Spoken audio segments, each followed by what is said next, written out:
The rain had stopped hours ago, but the street outside Owen Hale's townhouse still glistened like something breathing. Detective Mara Quinn's flashlight sliced through the darkness as she stepped inside.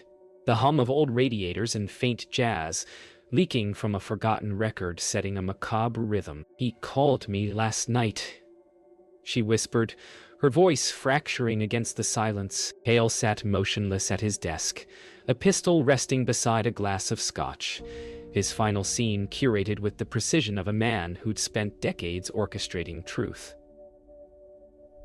Captain Rourke's gravelly voice followed. "No break-in. No prints that aren't his." Mara's gaze fixed on a single note beneath his hand. Case hash 407. Revisit. "He solved murders for a living," she murmured, her throat tightening, "until he became one." The sirens outside answered her words like applause for a tragedy too well rehearsed. The precinct morgue hummed like a refrigerator for the dead. Mara sat on a metal stool beneath the flicker of fluorescence, the envelope unopened before her. "He knew I'd find it," she whispered, tracing the embossed initials. "Dr. C." Julian Vest leaned against the counter, his tone sardonic. "People don't usually write letters before suicide, detective. They write apologies." She glanced up, her eyes hollow. "You think it was staged?" Vest shrugged. "I think Owen Hale was smarter than most corpses." She finally broke the seal. Inside, an old photograph Hale, shaking hands with a man whose face had been scratched out. Beneath it, a note. "Case 407. You were right." By morning, the department lobby had become a feeding ground for microphones and flashbulbs. Captain Rourke stood behind a podium, reading from a paper. He didn't believe it. "Detective Owen Hale's death appears to be self-inflicted," he recited. Cameras popped like gunfire. Mara, watching from the back, clenched her fists. "That's a lie," she whispered. Her gaze caught Renee Alcott's. Reporter, former lover, ghost from Hale's past, standing amid the crowd. Renee mouthed something silently. "Check the files." Mara turned on her heel before the conference ended, her pulse pounding like footsteps down a narrowing corridor. That night, Mara returned to Hale's townhouse, key in hand, the one she'd found beneath his desk. The locks turned with a whisper, revealing a narrow door behind the bookshelf. Inside, a small room flickered with the dull hum of an ancient monitor. Case photos papered the walls. Victims, all with the same chilling symmetry to Hale himself. "Mirror murders," she breathed. Her voice shook. On the desk, a tape recorder blinked red. She pressed play. Hale's voice emerged from the static. "If you're hearing this, Mara, it means I failed to stop him." The message ended in a gunshot echo. Dawn smeared the city in gray. Mara stood before the precinct's glass entrance, her reflection split by the words etched above the door. "To serve and protect." Inside, officers moved like ghosts, whispers carrying fragments of her mentor's name. She reached into her pocket and unfolded the photograph again. The man with the scratched-out face. Now she saw it. The cufflink, the posture, the faint scar. Captain Rourke. Her breath hitched. "You knew." She whispered to the glass, her reflection trembling. "You knew the whole time." Somewhere deep inside the building, a phone began to ring and didn't stop. Mara sat at Hale's cleared desk inside evidence, the hum of fluorescent lights gnawing at her patience. The sealed box labeled "Property of Detective O. Hale" felt heavier than it should. She pried it open. Inside, dozens of cassette tapes, each marked with dates spanning 15 years. "He recorded everything," she muttered. Captain Rourke appeared in the doorway, his voice smooth as varnish. "Drop it, Quinn. Internal Affairs will handle this." She met his gaze. Internal Affairs never solved anything. When he left, she slipped one tape into her pocket. Hale's voice whispered from the past, "Truth isn't found. It's arranged." The phrase coiled through her skull like smoke. The tape hissed before Hale's voice emerged. Steady, deliberate, recorded years earlier. If this reaches you, Mara, I'm already part of the pattern. Don't trust what wears a badge. Her throat tightened. The recording continued. Case 407 wasn't solved. They just stopped looking. Dr. Julian Vesta's footsteps echoed as he entered the lab behind her. You're listening to ghosts again, he said softly. Mara turned, tears glassing her eyes. He knew he'd die. Vest nodded. Hale always planned 3 moves ahead. Maybe this, he gestured to the tape, was his checkmate. Renee Alcott waited in the rain-dark cafe, a single cup steaming between her palms. You shouldn't have called me, she told Mara without looking up. You used to love risk, Mara replied. Renee slid a folded photograph across the table. Hale shaking hands with a councilman long rumored to be dirty. He was close to something big, Renee said, her voice trembling, and Rourke buried it. Mara's hand froze on the photo. If that's true, she murmured, then Hale didn't die to keep a secret. He died to expose one. The conference room smelled of burnt coffee and fear. 2 IA agents questioned Mara beneath the glare of fluorescent light. Detective Quinn, one said, did you remove evidence from Hale's residence? She smiled thinly. Evidence removes itself sometimes. Rourke entered mid-interrogation, calm as a blade. She's off this case, he ordered, effective immediately. Mara rose slowly, gathering her coat. You can take the case, she said, but you can't take what I know. The silence afterward was razor clean, a wound that refused to close. Suspended and sleepless, Mara returned to Hale's building under cover of night. She followed the faint hum of a generator down to the basement apartment, once rented under a false name. Oh, Hartley. The door creaked open to reveal another wall of case photos and newspaper clippings. In the center, a map of the city, pins marking each victim of the Mirror murders. At the map's edge, a single pin glowed red, her own address. Her breath caught. A faint click sounded behind her. She spun, gun drawn, but the room was empty except for Hale's old tape recorder, now playing itself. His voice whispered, "He's still watching." Morris' apartment had become an evidence room. Maps pinned across the walls, red string stretching between crime scenes like arteries. On her laptop, the decrypted file pulsed with lines of text Hale had hidden behind false headers, timestamps, initials, and phrases like, "Reflections are not opposites, they're rehearsals." She whispered the line again, trying to decipher its rhythm. Then she froze. Every timestamp matched the date of a department briefing Hale had attended, each connected to an officer still on the force. He wasn't hunting one killer, she murmured. He was hunting all of them. Outside, thunder cracked like a verdict. The next tape began with silence, then static, then Hale's low voice. "If you hear this, Mara, you're already part of it." Her stomach tightened. "Part of what?" she whispered. The voice continued. "They wanted me to close the Mirror murders, but I couldn't. The reflection isn't just a killer, it's a copy."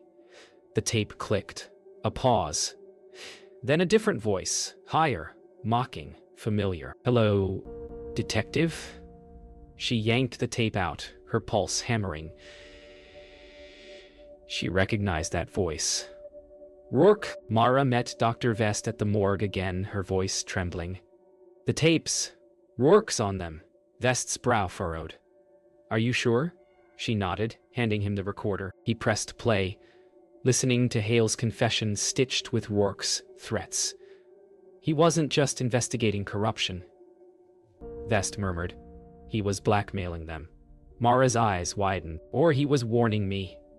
The recorder sputtered, spitting out one last fragment. "Find the last mirror." Vest exhaled sharply. "Whatever that means, you'd better find it before he finds you." The address in Hale's file led her to a derelict apartment complex at the city's edge. Room 12. Same number as Hale's townhouse. Inside, she found an exact replica of Hale's study. Same desk, same books, even the same framed photograph of them together. A chill crawled down her spine. "This isn't a crime scene," she whispered. "It's a rehearsal." Her flashlight caught a cracked mirror on the far wall. Etched into the glass were words written backward. "You're next, Mara." She left the building just before dawn, rain needling her coat. The city's streets were mostly empty, yet her instincts prickled. Footsteps echoed behind her, measured, deliberate. She quickened her pace, turning down an alley. "Rourke!" she called, voice taut. Nothing. Then headlights flared behind her, blinding. Tires splashed through puddles, closing in. She drew her weapon, heart hammering. The car stopped 10 feet away. Its window rolled down. A familiar voice called softly, "You should have stayed out of it." Then the car reversed into the fog. Mara's fingertips hovered above the keyboard as the old computer in Hale's secret room hummed awake. The drive labeled MirrorNet decrypted itself with a quiet chime. Rows of archived messages appeared, emails between Hale and anonymous whistleblowers inside the department. Every name, every file, pointed upward. The corruption wasn't random. It was systemic. "He was tracing the chain," Mara murmured, voice low. A video thumbnail blinked. "Rourke Confidential."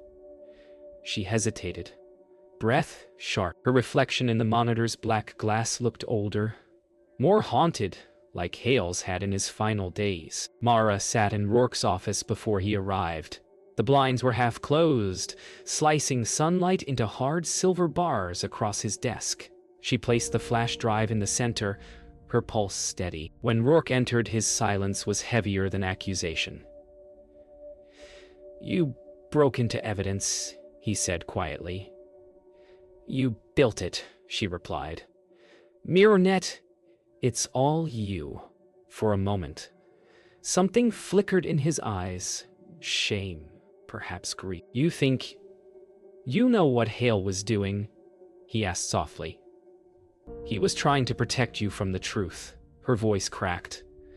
"Then why does the truth have your fingerprints?" Renee Alcott met Mara at a storage facility on the city's outskirts, the kind of place where truths are buried under dust and denial. "Hale sent me this," Renee said, holding a sealed envelope. Inside were photographs, not of murders, but meetings, council members, police chiefs, Rourke among them.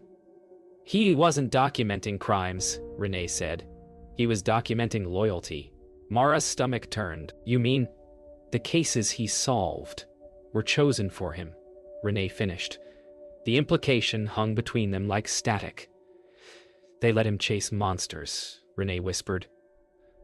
"As long as he never found the men who built them." In her apartment, Mara played the decrypted video.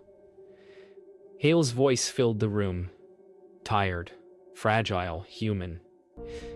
"If this reaches you, I couldn't finish it," he said. His reflection shimmered faintly on screen, recorded from a mirror's edge. "They'll rewrite me as another casualty of obsession." "But truth has a pattern. It always circles back." He looked into the lens, almost smiling. "You were the only one who ever saw me clearly." The screen went black. Mara exhaled slowly, realizing Hale hadn't left a confession. He'd left an instruction. The final file read, "Mirror 5, Quinn." Mara returned to the precinct at dawn. The halls were empty, silent except for the hum of vending machines. She placed Hale's flash drive on the captain's desk, leaving her badge beside it. "You wanted the truth," she whispered. "Now it's your turn to live with it." Through the window, the sunrise reflected across the glass, layering her image over Hale's memorial photo in the lobby below. For a brief moment, they were one. Mentor and student, mirror and reflection, both swallowed by the same truth.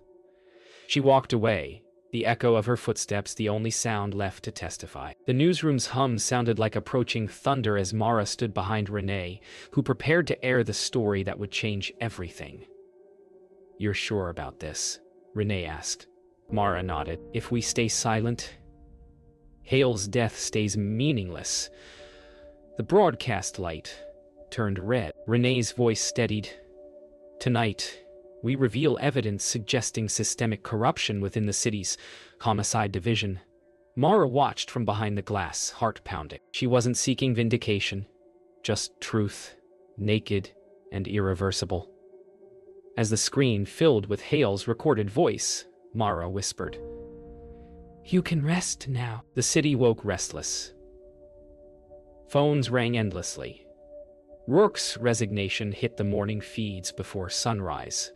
Internal Affairs opened investigations into 5 senior officers. Mara watched from her apartment window as reporters swarmed the precinct below. She felt no triumph, only fatigue. The truth was free now, but it wasn't clean. Hale's voice still echoed in her thoughts. Truth has a pattern. Maybe he hadn't meant justice. Maybe he'd meant inevitability. Weeks later, Mara visited the precinct's archival wing, where unsolved cases rested like forgotten prayers. She placed Hale's old badge on a shelf marked retired evidence. "You never gave up," she said softly. "You just changed form." The silence there felt almost sacred, filled with the ghosts of questions no one dared ask. She turned to leave, but paused at the door. The reflection in the display glass showed her standing where Hale once stood. Identical posture. Same weary gaze. The pattern, it seemed, had chosen its new keeper. That night, as she locked her door, her phone buzzed. An unlisted number. A familiar voice rasped through static. "You finished what I couldn't." Her heart stilled. It was Hale's voice. Recorded, automated, or something else. She couldn't tell. "Truth never ends, Mara." The message continued. "It only changes hands."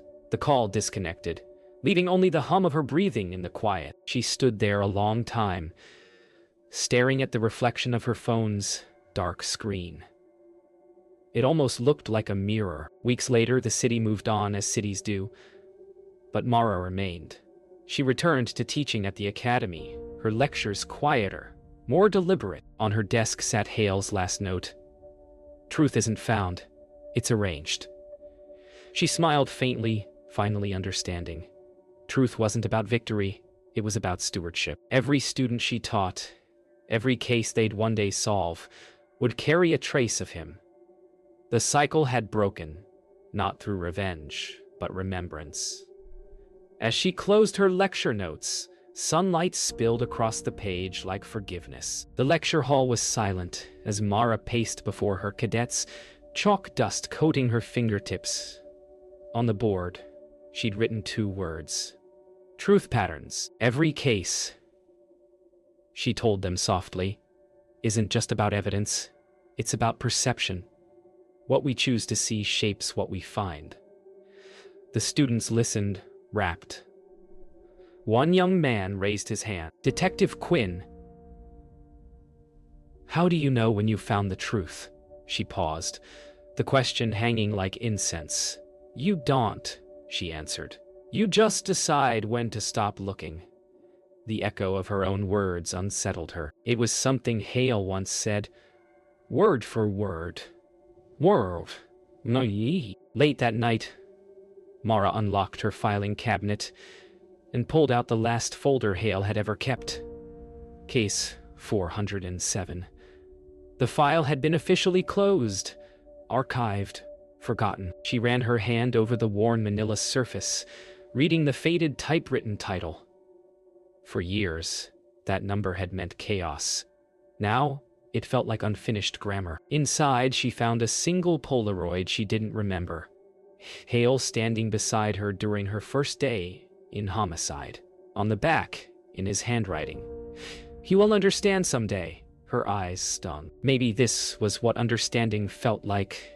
Quiet, incomplete, but enough. The department held a quiet ceremony for Hale that spring.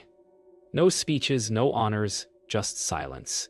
Mara stood by the memorial wall as his name was engraved into the metal. She placed a white rose beneath it, the petals trembling in the light breeze. Rourke's replacement nodded to her from afar, respectful but wary. "He taught us how to see," she whispered, though she wasn't sure who she was speaking to. The engraved letters caught the sunlight, and for a fleeting second she imagined Hale's reflection smiling faintly from the metal surface. Back home, Mara began writing a letter, addressed not to Hale but to herself. "You thought the truth would free you," she wrote, "but it only changed your shape." Her pen hovered before finishing the next line. "Forgive yourself for surviving." She sealed it, placed it in the drawer where Hale's note once lay. This time she didn't lock it away. Truth wasn't a file to close. It was something to live alongside. The city lights shimmered outside her window, quiet and endless, like a constellation she no longer needed to map. One evening, months later, Mara walked home through the park where Hale once liked to think between cases. The air smelled of rain and lilac. Somewhere, a busker played a slow, mournful tune on a saxophone. She stopped to listen. It wasn't grief that filled her chest this time. It was continuity. Every note felt like an echo of something unfinished finally finding its place. She smiled, small and sincere. Hale hadn't left her a mystery. He'd left her rhythm. And for the first time in years, she no longer felt haunted, just accompanied. Spring arrived quietly, almost shyly, brushing the academy garden with pale sunlight and soft wind. Mara walked the gravel path between rows of young recruits, jogging in formation, their voices blending into steady rhythm. She paused beside the memorial bench dedicated to Owen Hale, fingers tracing the engraved words. "Truth always circles back." She smiled faintly. "You'd hate how poetic they made you," she whispered. Yet, as she looked at the students running, learning, trying, the same way she once did, she realized this was his unfinished case, and she was solving it not with evidence, but with living. Renee visited the academy one afternoon carrying a small box. "From the archives," she said, handing it to Mara. Inside lay Hale's pen, the one he used on every case file. "You should keep it," Renee added softly. Mara turned it in her hand. Smooth, weighty, familiar. "Funny," she said, "how something meant for signatures ends up writing history." Renee smiled. "You both did." For the first time, their shared silence wasn't grief. It was gratitude. Later that week, Mara sat in the quiet media room and restored the final damaged tape from Hale's files. The screen flickered, stabilizing into an image of him sitting at his desk, not as a detective, but as a man. "If anyone ever sees this," he said, "remember, solving murders isn't about death. It's about what survives it." The recording ended abruptly, static giving way to silence. Mara closed her eyes, letting the words sink into the quiet like rain into soil. Her final class of the term ended early, but one student lingered. "Detective Quinn," he said quietly, "why do you still wear his badge?" Mara looked down at the small silver emblem pinned to her coat. "Because truth doesn't retire," she answered. The student nodded, as though understanding something she didn't need to explain. After he left, she turned the badge over in her palm. Its reflection caught the window's light, scattering it across the floor in soft ripples. Just light, moving forward. That night, Mara stood before her mirror, the same one she'd once stared into searching for answers. Now, the reflection held no ghosts, just her. She thought of Hale, of Rourke, of every face that had blurred into this story, of pursuit and penance. "He solved murders for a living," she murmured, "but he taught me how to live." Her reflection smiled back, not perfectly aligned, but whole. She turned off the light, leaving only the faint glow from the window. A city, still imperfect, but awake.